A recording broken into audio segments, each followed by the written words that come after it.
नमस्कार। Albert Camus ने कहा था, शांति एक निरंतर विजय है जिसे हर दिन जीतना पड़ता है। आज हम एक ऐसे ही क्षेत्र पर बात कर रहे हैं जहां शांति की ये रोजाना की जीत हमेशा दांव पर लगी रहती है। स्कारबरो शोल। ये दक्षिण चीन सागर में एक छोटा सा लेकिन बहुत महत्वपूर्ण और विवादित अटोल है। और यहाँ चीन और फिलीपींस के बीच का जो पुराना तनाव है वो एक बार फिर से सुलग उठा है। बिल्कुल, ये ताज़ा घटनाक्रम है। हाँ, हमारी आज की ये जो गहरी पड़ताल है ये इंडियन एक्सप्रेस में हाल ही में छपे एक लेख पर आधारित है। हमारा मकसद है इस क्या कहते हैं उलझे हुए मुद्दे की परतें खोलना, इसके अलग अलग पहलू देखना, भौगोलिक, रणनीतिक, कानूनी और पर्यावरणीय भी जी। और खास तौर पे हम उन पॉइंट्स को हाईलाइट करेंगे जो यूपीएससी की तैयारी कर रहे अभ्यर्थियों के लिए, मतलब प्रीलिम्स और मेंस दोनों के लिए जरूरी हो सकते हैं, और साथ ही उन सब के लिए भी जो दुनिया में क्या चल रहा है इसमें रुचि रखते हैं। ठीक है, चलिए इसे खोलते हैं। तो सबसे पहले बिल्कुल बेसिक बात, ये स्कारबरो शोल आखिर है क्या और दुनिया के नक्शे पर ये पड़ता कहाँ है? हाँ जी, देखिए, स्कारबरो शोल जो है वो फिलीपींस का जो मुख्य द्वीप है लुजोन, उसके तट से करीब 200 किलोमीटर पश्चिम में है। 200 किलोमीटर? जी। और ये दूरी महत्वपूर्ण है क्योंकि ये फिलीपींस का जो 200 नॉटिकल मील का विशेष आर्थिक क्षेत्र है, मतलब एक्सक्लूसिव इकोनॉमिक जोन EEZ, उसके अंदर आता है। कम से कम अंतर्राष्ट्रीय समुद्री कानून संधि यानी UN क्लॉज तो यही कहती है। लेकिन चीन ये नहीं मानता। चीन इस परिभाषा को और फिलीपींस के इस दावे को नहीं मानता। बिल्कुल। अच्छा, तो मतलब भौगोलिक स्थिति ही अपने आप में विवाद का एक बड़ा कारण है। और मैंने सुना है इसके नाम भी कई हैं। नाम भी, वो भी विवाद का ही हिस्सा है एक तरह से। चीन इसे हुआंगयान द्वीप कहता है। हुआंगयान द्वीप? जी। फिलीपींस में इसे पनाटाक शोल या फिर बाजो डी मासिनलोक भी कहते हैं। पनाटाक शोल, ठीक है। और अंतर्राष्ट्रीय स्तर पर या अंग्रेजी में इसे स्कारबोरो शोल कहते हैं। ये नाम करीब 300 साल पहले वहां एक ब्रिटिश चाय का जहाज था स्कारबोरो, वो दुर्घटनाग्रस्त हो गया था, उसके नाम पर पड़ा है। अच्छा, और ये सिर्फ कोई चट्टान नहीं है, ये एक एटोल है। इसका क्या मतलब हुआ, ठीक से समझाएंगे? हाँ, सही कहा आपने। ये एक एटोल है। एटोल मतलब मूंगे की चट्टानों यानी कोरल रीफ्स से बनी एक छल्ले जैसी, रिंग जैसी संरचना होती है जो अक्सर पानी के नीचे किसी पुराने ज्वालामुखी पहाड़ के ऊपर धीरे धीरे बन जाती है।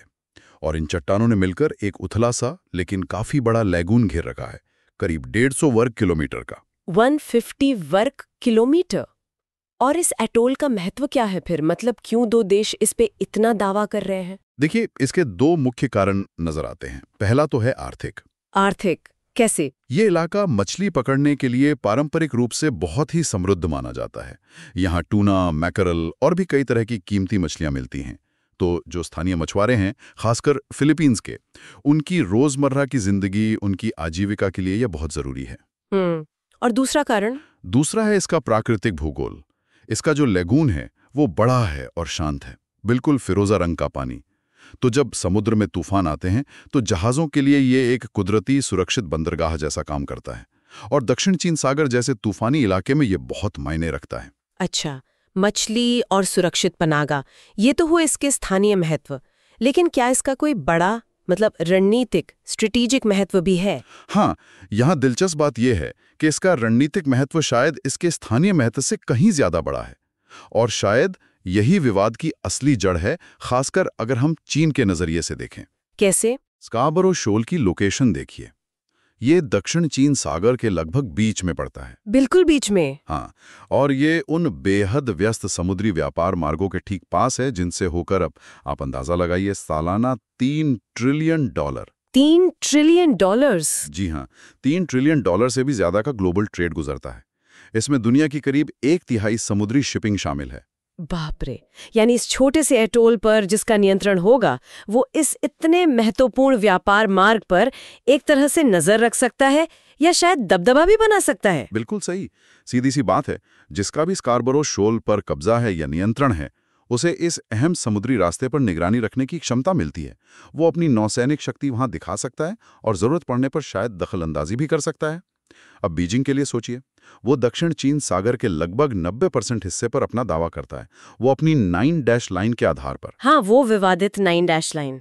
जी, तो उनके लिए स्कार्बरो शोल उस दावे को मजबूत करने और इस क्षेत्र में अमेरिकी प्रभाव को कम करने के लिहाज से एक बहुत ही महत्वपूर्ण स्ट्रेटेजिक आउटपोस्ट, एक स्ट्रेटेजिक चौकी बन जाता है। और शायद इसी रणनीतिक महत्व को देखते हुए चीन ने हाल ही में यहाँ कुछ नया करने की घोषणा की है, जिसने फिलीपींस को काफी चिंता में डाल दिया है। हाँ, बिल्कुल, यही ताज़ा घटनाक्रम है जिसकी वजह से ये फिर से खबरों में है।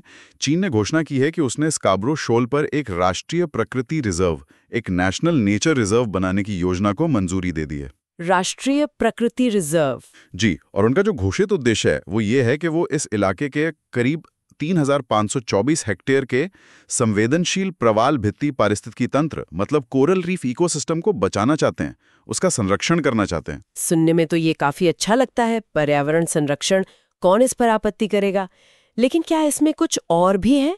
यहाँ बात सचमुच दिलचस्प हो जाती है। बिल्कुल, फिलीपींस और कई अंतर्राष्ट्रीय पर्यवेक्षक इसे सिर्फ पर्यावरण बचाने के कदम के तौर पर नहीं देख रहे हैं। इसमें कुछ पेंच हैं। जैसे कि पहले बात तो ये देखिए कि ये प्रस्तावित रिजर्व कहाँ बनाया जा रहा है। ये उस त्रिभुज के आकार के एटोल के पूरे उत्तर पूर्वी हिस्से को कवर करेगा, और खास बात यह है कि यही वो इलाका है जहां लैगून में अंदर जाने का एकमात्र गहरा पानी का रास्ता, मतलब चैनल, मौजूद है, जिससे बड़े जहाज अंदर आ जा सकते हैं। ओह अच्छा, तो मतलब संरक्षण के नाम पर चीन असल में उस रणनीतिक एंट्री पॉइंट पर अपना कंट्रोल और मजबूत कर सकता है। हाँ, आशंका तो यही है कि ये सिर्फ पारिस्थितिकी का मामला नहीं है, बल्कि ये एक्सेस कंट्रोल, पहुंच पर नियंत्रण का भी मामला बन सकता है। चीन की इस योजना का कड़ा विरोध किया है। मनीला का कहना है कि ये उनकी संप्रभुता, उनकी सॉवरेनिटी और उनके विशेष आर्थिक क्षेत्र ईईजी के अधिकारों का खुला उल्लंघन है। वो इसे चीन द्वारा शोल पर अपना जो वास्तविक कब्जा है, मतलब डी फैक्टो कंट्रोल, उसे और पक्का करने की एक और कोशिश की तरह देख रहे हैं। और हाँ, यहाँ एक विडंबना भी है, एक आयरनी है जिस पर फिलीपींस बार बार इशारा कर रहा है। क्या? मनीला कई सालों से चीन पर यह आरोप लगाता रहा है कि उनकी गतिविधियां, जैसे कि वो विशाल क्लैम्स का अवैध शिकार करते हैं, हाँ, वो जाइंट क्लैम्स जी, या समुद्र के तल को नुकसान पहुंचाते हैं, ड्रेजिंग करते हैं, कृत्रिम द्वीप बनाते हैं, इन सबसे स्कार्बरो शोल और दक्षिण चीन सागर के दूसरे हिस्सों में कोरल रीफ्स और समुद्री जीवन को भारी नुकसान पहुंचा है। तो अब वही चीन जब पर्यावरण संरक्षण के नाम पर रिजर्व बनाने की बात करता है, तो कई लोगों को ये महज एक बहाना लगता है, एक दिखावा। क्या चीन ने इन आरोपों का कोई जवाब दिया है कि वो पर्यावरण को नुकसान पहुंचा रहे हैं? चीन इन सारे आरोपों को खारिज करता है, बल्कि वो उल्टे फिलीपींस पर ही शॉल के पर्यावरण को नुकसान पहुंचाने का आरोप लगाता है। तो ये एक तरह से आरोप प्रत्यारोप का खेल चल रहा है। अच्छा। लेकिन फिलीपींस अब इन पर्यावरणीय चिंताओं को लेकर ज्यादा गंभीर दिख रहा है। वो इस मुद्दे पर चीन के खिलाफ एक और अंतर्राष्ट्रीय मध्यस्थता, इंटरनेशनल आर्बिट्रेशन का मामला शुरू करने पर विचार कर रहा है। एक और, पहले वाले के बाद। हाँ, इस बार शायद खासतौर पर पर्यावरण के नुकसान को लेकर।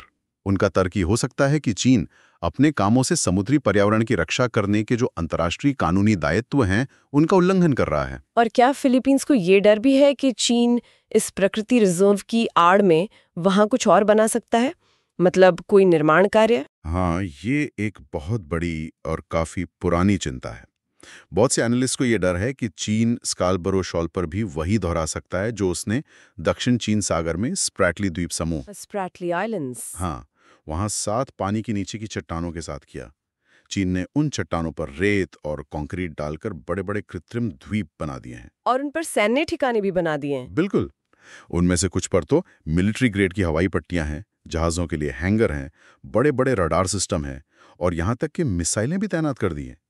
तो स्कार्बरो शॉल का जो रणनीतिक स्थान है, वो उसे इस तरह के सैन्यीकरण, मिलिटराइजेशन के लिए एक बहुत ही मुफीद जगह बनाता है। तो ये प्रकृति रिजर्व कहीं भविष्य में एक सैन्य अड्डे की नींव न बन जाए, ये तो वाकई चिंता की बात है। अच्छा, अब जरा इसके स्वामित्व, मतलब ओनरशिप के इतिहास और कानूनी स्थिति पर आते हैं।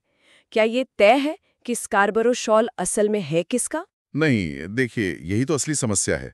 फिलीपींस और चीन दोनों ही स्कार्बरो शोल पर अपनी संप्रभुता, अपनी सॉवरेनिटी का दावा करते हैं, और दोनों के पास अपने अपने ऐतिहासिक तर्क भी हैं। कोई कहता है कि उनके मछुआरे सदियों से वहां जाते रहे हैं, कोई पुराने नक्शों का हवाला देता है। लेकिन अंतर्राष्ट्रीय कानून के नजरिए से देखें तो किसी भी देश की संप्रभुता यहां कभी भी निर्विवाद रूप से, मतलब अनक्वेश्चन, स्थापित नहीं हुई है। तो अभी किसका नियंत्रण है वहां? व्यवहार में देखा जाए तो 2012 तक फिलीपींस का वहां ज्यादा दखल था, लेकिन 2012 में एक बड़ी घटना हुई। फिलीपींस का एक नेवी का जहाज और चीन के कुछ निगरानी जहाजों के बीच एक लंबा गतिरोध, एक स्टैंड ऑफ चला था, कई हफ्तों तक। उस गतिरोध के खत्म होने के बाद से चीन ने प्रभावी रूप से इफेक्टिवली शोल पर कब्जा कर लिया है और तब से वहां लगातार चीनी तटरक्षक मतलब कोस्ट गार्ड के जहाज और बड़ी संख्या में चीनी मछली पकड़ने वाले ट्रॉलर मौजूद रहते हैं और वे अक्सर फिलिपीनी मछुआरों को वहां जाने से रोकते हैं या उन्हें परेशान करते हैं। आपने चीनी मछली पकड़ने वाले ट्रोलर्स का जिक्र किया, क्या इनके बारे में भी कोई खास बात है, कोई विवाद है? हाँ, ये भी एक अहम पहलू है। मनीला और साथ ही कई पश्चिमी देश जैसे अमेरिका ये आरोप लगाते हैं कि इनमें से बहुत से ट्रॉलर जो दिखते तो मछली पकड़ने वाले जहाज जैसे हैं, वो असल में सामान्य मछुआरों के नहीं हैं। तो फिर किसके हैं? उनका कहना है कि ये चीन की समुद्री मिलिशिया, मैरिटाइम मिलिशिया का हिस्सा है। समुद्री मिलिशिया ये क्या होता है? ये कोई नई टर्म है? ये असल में नागरिक जहाजों का, खासकर मछली पकड़ने वाली नावों का एक बहुत बड़ा बेड़ा होता है। देखने में ये बिल्कुल सामान्य फिशिंग बोट्स लगती हैं। लेकिन माना जाता है कि ये असल में चीनी सरकार और सेना के इशारे पर काम करती हैं। मतलब बिना वर्दी के सैनिक? एक तरह से कह सकते हैं ये अर्ध सैन्य, पैरामिलिट्री किस्म के काम करते हैं, जैसे निगरानी रखना, दूसरे देशों के जहाजों को डराना धमकाना, विवादित इलाकों में अपनी मौजूदगी बनाए रखना ताकि चीन का दावा मजबूत दिखे। ये चीन की एक ग्रे जोन रणनीति का हिस्सा है। मतलब वो सीधे सैन्य टकराव से बचते हुए अपने दावों को आगे बढ़ाने की कोशिश करते हैं।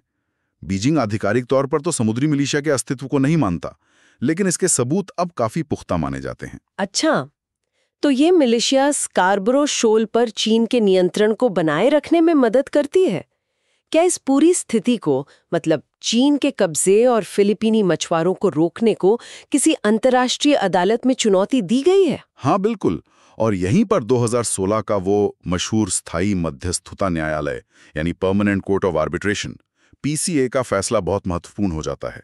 अगर हम इसे बड़ी तस्वीर से जोड़ें। हाँ, वो पीसीए वाला मामला। जी, फिलीपींस ने 2013 में चीन के खिलाफ यूएन क्लॉज के तहत ये मामला दायर किया था। इसमें दक्षिण चीन सागर से जुड़े कई सारे मुद्दे शामिल थे, सिर्फ स्कारबरो शोल नहीं। और 2016 में हेग में स्थित पीसीए ने ज्यादातर मामलों में फिलीपींस के पक्ष में फैसला सुनाया। ये एक लैंडमार्क रूलिंग थी। हालांकि चीन ने इस पूरी प्रक्रिया का ही बहिष्कार किया था और फैसले को सिरे से खारिज कर दिया, कहा कि ये अवैध है और रद्दी का टुकड़ा है। तो क्या पीसीए ने ये तय कर दिया कि स्कारबरो शोल फिलीपींस का है? नहीं, यहां एक बहुत महत्वपूर्ण बारीकी है जिसे समझना जरूरी है। पीसीए ने स्कारबरो शोल पर संप्रभुता किसकी है, इस सवाल पर फैसला नहीं दिया। क्यों नहीं? क्योंकि संप्रभुता के विवादों का निपटारा करना पीसीए के अधिकार क्षेत्र, उसके जुरिस्डिक्शन में नहीं आता।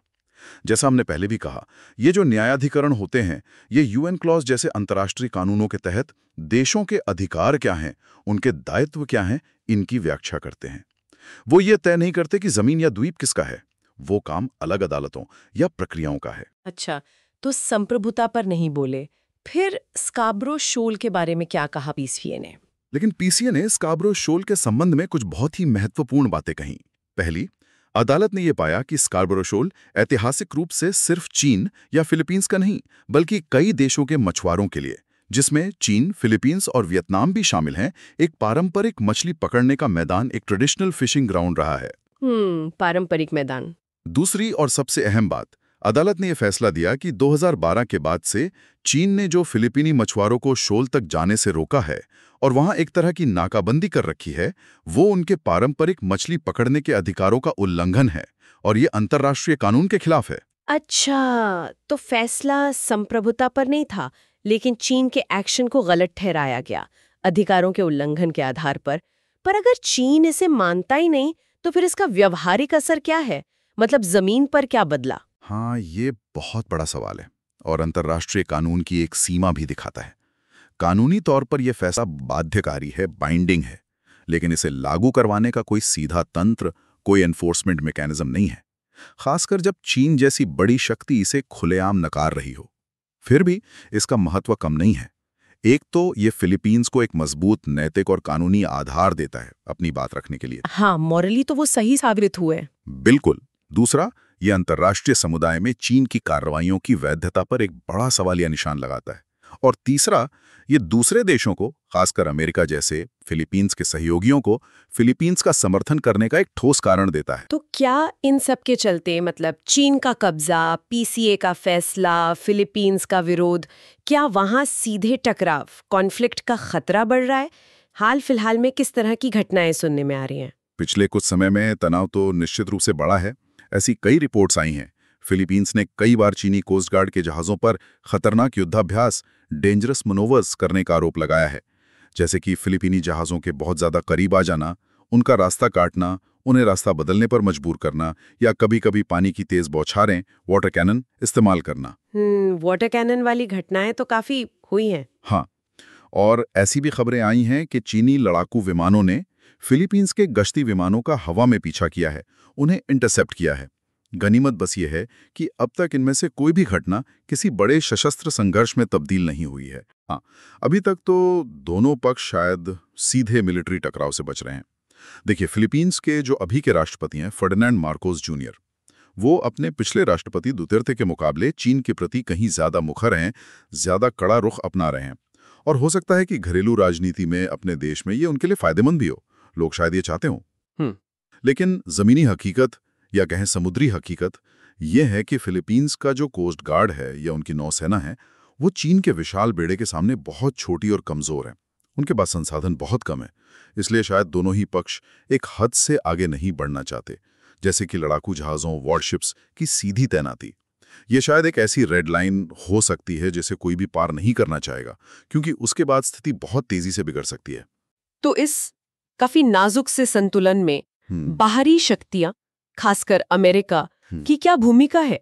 क्या वो कोई रोल निभा रहे हैं? हाँ, ये एक महत्वपूर्ण सवाल खड़ा करता है, क्योंकि अमेरिका यहाँ एक बहुत बहुत बड़ा खिलाड़ी है। चीन की किसी भी संभावित आक्रामकता के खिलाफ संयुक्त राज्य अमेरिका फिलीपींस के लिए एक मुख्य निवारक, एक मेजर डिटरेंट का काम करता है। निवारक मतलब अमेरिका की मौजूदगी और उसकी ताकत चीन को कोई बड़ा कदम उठाने से रोकती है, या कम से कम 2 बार सोचने पर मजबूर करती है। और इसका आधार है दोनों देशों के बीच 1951 से चली आ रही एक पारस्परिक रक्षा संधि, म्यूचुअल डिफेंस ट्रीटी।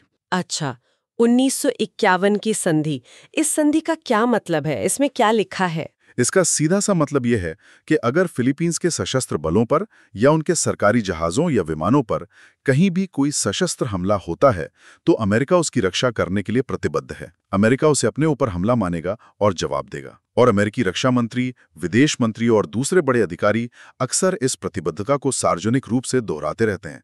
खासकर जब दक्षिण चीन सागर में तनाव बढ़ता है, तो वॉशिंगटन से ऐसे बयान आते हैं। और क्या इस संधि में हाल में कोई बदलाव या स्पष्टीकरण हुआ है? हाँ, ये महत्वपूर्ण है। हाल ही में राष्ट्रपति मार्कोस की काफी कोशिशों और लॉबिंग के बाद इस संधि की व्याख्या को और ज्यादा स्पष्ट और मजबूत किया गया है। अब ये साफ कर दिया गया है कि ये संधि दक्षिण चीन सागर में कहीं भी, anywhere in the South China Sea, होने वाले हमलों को कवर करती है। कहीं भी मतलब विवादित इलाकों में भी? बिल्कुल। पहले इस बात पर थोड़ी सी अस्पष्टता थी कि क्या स्कार्बरो शोल जैसे विवादित क्षेत्रों में अगर कोई घटना होती है तो क्या वो संधि के दायरे में आएगी या नहीं। अब इस नए स्पष्टीकरण से चीन को एक सीधा और कड़ा संदेश गया है कि स्कार्बरो शोल जैसे विवादित क्षेत्र में भी अगर फिलीपींस पर हमला होता है तो वो अमेरिका को प्रतिक्रिया देने के लिए मजबूर कर सकता है। ये डेटरेंस को और मजबूत करता है। तो इस सब का क्या मतलब है? हमने इतनी सारी बातें की, भूगोल, रणनीति, कानून, पर्यावरण, टकराव, खास तौर पर हमारे उन श्रोताओं के लिए जो यूपीएससी परीक्षा की तैयारी कर रहे हैं। इस पूरे मुद्दे से उनके सिलेबस के कौन-कौन से हिस्से जुड़ते हैं? हाँ, ये जानना उनके लिए बहुत जरूरी है। ये मामला यूपीएससी के पाठ्यक्रम सिलेबस के कई हिस्सों के लिए महत्वपूर्ण है। मैं कुछ पॉइंट्स बताता हूँ। सबसे पहले तो अंतर्राष्ट्रीय संबंध, IR, जो जीएस पेपर 2 का हिस्सा है। इसमें चीन फिलीपींस के द्विपक्षीय संबंध आ गए। पूरा दक्षिण चीन सागर विवाद अपने आप में एक बड़ा टॉपिक है। चीन की बढ़ती क्षेत्रीय महत्वाकांक्षाएं, उसकी विस्तारवादी नीतियां, अमेरिका की इंडो पैसिफिक स्ट्रैटेजी और चीन को रोकने की उसकी कोशिशें, आसियान देशों की क्या भूमिका है इसमें, और पूरे क्षेत्र का शक्ति संतुलन, पावर बैलेंस कैसे बदल रहा है, ये सब IR के तहत आता है। ठीक है, IR हो गया। और फिर है अंतर्राष्ट्रीय कानून, इंटरनेशनल लॉ। ये भी जीएस पेपर 2 में है। इसमें सबसे महत्वपूर्ण है UN क्लॉज, समुद्री कानून पर संयुक्त राष्ट्र कन्वेंशन, उसके प्रावधान, खासकर EEZ की अवधारणा क्या है ये समझना जरूरी है। फिर वो PCA का 2016 का फैसला, उसकी क्या प्रासंगिकता है, उसकी क्या सीमाएं हैं, अंतर्राष्ट्रीय न्यायाधिकरणों की भूमिका क्या होती है, वो कैसे काम करते हैं, समुद्री कानून, लॉ ऑफ द सी के जो सामान्य सिद्धांत हैं वो भी जानने चाहिए। भूगोल के लिहाज से? हाँ, भूगोल। ये GS पेपर 1 और प्रीलिम्स दोनों के लिए अहम है। स्कारबोरो शोल की लोकेशन मैप पर कहाँ है, उसका रणनीतिक महत्व क्यों है, एटोल क्या होते हैं, उनका निर्माण कैसे होता है, दक्षिण चीन सागर के जो महत्वपूर्ण समुद्री मार्ग हैं, सी लेन्स ऑफ कम्युनिकेशन या SLOCs, EEZ की भौगोलिक सीमाएं कैसे तय होती हैं, ये सब भूगोल का हिस्सा है। पर्यावरण और सुरक्षा। बिल्कुल, पर्यावरण, एनवायरनमेंट, GS पेपर 3 और प्रीलिम्स। इसमें यह देखना है कि कैसे भू राजनीतिक तनाव, जियोपॉलिटिकल टेंशन का असर संवेदनशील समुद्री पारिस्थितिकी तंत्र जैसे कोरल रीफ्स पर पड़ता है, समुद्री संसाधनों का मैनेजमेंट कैसे हो, और कैसे पर्यावरण संरक्षण के तर्क को रणनीतिक हितों के लिए इस्तेमाल किया जा सकता है या नहीं। और आखिर में सुरक्षा, सिक्योरिटी, ये भी GS पेपर 3 का महत्वपूर्ण हिस्सा है। इसमें क्षेत्रीय सुरक्षा चिंताएं, रीजनल सिक्योरिटी कंसर्न्स, विवादित क्षेत्रों का सैन्यीकरण, मिलिटराइजेशन, चीन की ग्रे जोन रणनीतियां जैसे समुद्री मिलिशिया का इस्तेमाल, संघर्ष बढ़ने, एस्केलेशन का खतरा, और रक्षा संधियों की भूमिका, जैसे हमने अमेरिका फिलीपीन संधि की बात की। बाप रे, यानी ये एक अकेला मुद्दा सिलेबस के इतने सारे हिस्सों को छूता है। IR, law, geography, environment, security, सब कुछ। जी हाँ, इसीलिए ये UPSC के लिहाज से काफी महत्वपूर्ण टॉपिक बन जाता है। चलिए, तो आज की इस लंबी और काफी गहरी चर्चा के मुख्य बिंदुओं को एक बार फिर से संक्षेप में दोहरा लेते हैं। हमने देखा कि स्कारबरो शोल कैसे अपनी लोकेशन, मछली भंडार और रणनीतिक स्थिति की वजह से इतना अहम है। हमने चीन की हालिया प्रकृति रिजर्व वाली योजना पर बात की और ये भी समझा कि फिलीपींस क्यों इसे पर्यावरण की आड़ में अपना नियंत्रण बढ़ाने की कोशिश मान रहा है। हमने 2016 के PCA फैसले की बारीकियों को समझा कि वो फैसला अधिकारों के उल्लंघन पर था, संप्रभुता पर नहीं, और ये भी कि चीन उसे नहीं मानता। और हमने बढ़ते हुए तनाव, टकराव के खतरे और इसमें अमेरिका की जो महत्वपूर्ण निवारक भूमिका है, खासकर उनकी रक्षा संधि के नए स्पष्ट दायरे के संदर्भ में, उस पर भी चर्चा की। बिल्कुल, और अंत में शायद ये रेखांकित करना सबसे जरूरी है कि स्कारबरो शोल का ये जो विवाद है, ये सिर्फ दो देशों के बीच जमीन के एक छोटे से टुकड़े या कुछ मछलियों को पकड़ने के अधिकार का झगड़ा भर नहीं है। ये उससे कहीं ज्यादा बड़ा मामला है। एक तरह से ये दक्षिण चीन सागर में नियमाधारित अंतर्राष्ट्रीय व्यवस्था, रूल्स बेस्ड इंटरनेशनल ऑर्डर, और दूसरी तरफ एक तरफा शक्ति प्रदर्शन, यूनिलैटरल असर्शन ऑफ पावर के बीच के संघर्ष का प्रतीक है। ये संसाधनों पर नियंत्रण की लड़ाई है। ये चीन की क्षेत्रीय और शायद वैश्विक महत्वाकांक्षाओं का एक लिटमस टेस्ट भी है।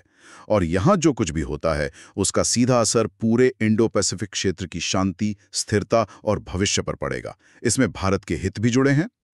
ये एक बहुत ही अहम बात कही आपने। ये सिर्फ एक स्थानीय झगड़ा नहीं, बल्कि इसके वैश्विक मायने हैं। और अब जाते जाते हम अपने श्रोताओं के लिए सोचने के लिए एक सवाल छोड़ जाते हैं। जिस तरह चीन पर यह आरोप लग रहा है कि वो पर्यावरण संरक्षण जैसे एक नेक इरादे की आड़ लेकर अपने रणनीतिक हितों को साध रहा है और अपना नियंत्रण बढ़ा रहा है, क्या हमें भविष्य में इस तरह की ग्रीन वॉशिंग, मतलब पर्यावरण के नाम पर अपने एजेंडे को आगे बढ़ाने की रणनीति का इस्तेमाल एक भू राजनीतिक हथियार के रूप में और ज्यादा देखने को मिल सकता है?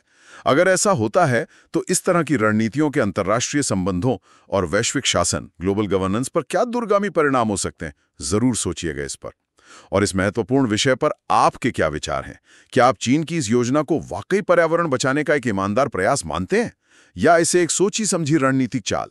इंडियन एक्सप्रेस पर आधारित हमारी इस गहरी पड़ताल पर अपनी राय हमें नीचे टिप्पणी अनुभाग में जरूर बताइएगा। यदि आपको यह विश्लेषण उपयोगी लगा, खासकर यदि आप UPSC परीक्षा की तैयारी कर रहे हैं या वैश्विक मामलों पर पैनी नजर रखते हैं, और आप भविष्य में ऐसे ही समसामयिक और महत्वपूर्ण विषयों पर हमारी गहन चर्चाओं से जुड़े रहना चाहते हैं, तो कृपया इस प्रस्तुति को लाइक करें और हमारे चैनल को सब्सक्राइब करना ना भूलें। आपके सवाल और सुझाव भी हमेशा स्वागत योग्य हैं। अगली बार फिर मिलेंगे एक नए विषय के साथ, इसी गहरी पड़ताल के अंदाज में। धन्यवाद।